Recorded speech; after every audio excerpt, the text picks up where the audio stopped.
Sekarang indulgensi berkaitan dengan api penyucian. Dan orang-orang perlu memahami hal ini. Ya, Mereka tidak memahaminya.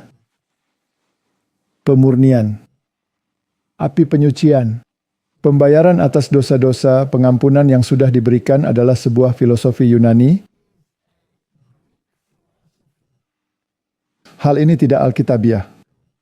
Bahkan itu adalah antitesis dari apa yang dikatakan Alkitab. Ini adalah 100% antikristus. ya, Ini menyangkal Yesus Kristus. Karena Alkitab mengatakan bahwa Yesus telah membayar harga untuk semua orang. Dia telah membayar harga. Api penyucian mengatakan bahwa Anda harus membayar harganya. ya, Itu bohong. Dia menyelamatkan kita melalui darahnya. Bacalah surat Efesus pasal pertama. Kita diselamatkan melalui darahnya. Dan oleh kasih karunia, dia menanggung hukuman yang seharusnya kita terima. ya, Kita adalah orang asing. Kita berjalan di jalan Kain. Kita adalah orang-orang berdosa. Dan Allah ketika kita masih berdosa telah mati untuk kita dan membayar harganya. Dan Martin, jika saya adalah satu-satunya orang berdosa di bumi, dosa saya akan membunuh anak Allah. ya, dia akan tetap mati untukmu. Itu bagi saya adalah pemikiran yang mengherankan. Bahkan sulit untuk dipahami. Dosa saya akan membunuh anak Allah. Dia menanggung hukuman itu. Ia menanggungnya sendiri, yaitu hukumannya. Dan oleh darahnya kita disembuhkan.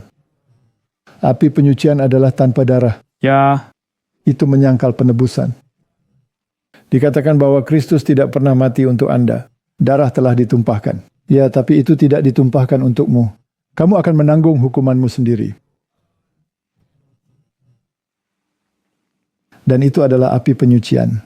Dan satu-satunya yang dapat membebaskanmu dari hukuman itu adalah Paus. ya, Dan dia dapat melakukannya melalui sebuah pengampunan. Jadi jika Anda telah setia dan memperhatikan tweetnya, maka saya akan mendapatkan pengampunan. Sekarang Martin, itu sudah cukup bagi saya karena saya sudah lihat kicauannya. Apakah saya kemudian memenuhi syarat itu? menurut mereka ya. Tapi tak ada gunanya. Tapi Anda lihat begitulah caranya. Dan kemudian orang-orang datang dan berkata, ya, tetapi mereka sistem Katolik tidak sama lagi. Tidak. Karena sejak Vatikan II, inilah yang ditentang oleh Martin Luther. Mari kita perjelas. Masalahnya bukanlah apakah Anda melakukan hal-hal yang baik dan mengatakan hal-hal yang baik dan melakukan hal-hal yang tampaknya alkitabiah atau tidak. Masalahnya adalah sentralitas Kristus dan keselamatan di dalam Dia dan paham Katolik dengan doktrin api penyuciannya menyangkal penebusan. Jika mereka tidak menyingkirkan doktrin api penyucian, mereka adalah antikristus. Mereka menentang Injil. Mereka memiliki Injil lain dan itu adalah dusta.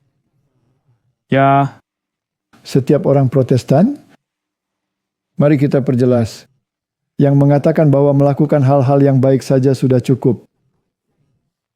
Dan tidak masalah bahwa mereka menyangkal penebusan dan Yesus Kristus serta keselamatan di dalam Dia adalah bagian dari dosa mereka. Dia telah menyelaraskan diri mereka dengan dosa itu.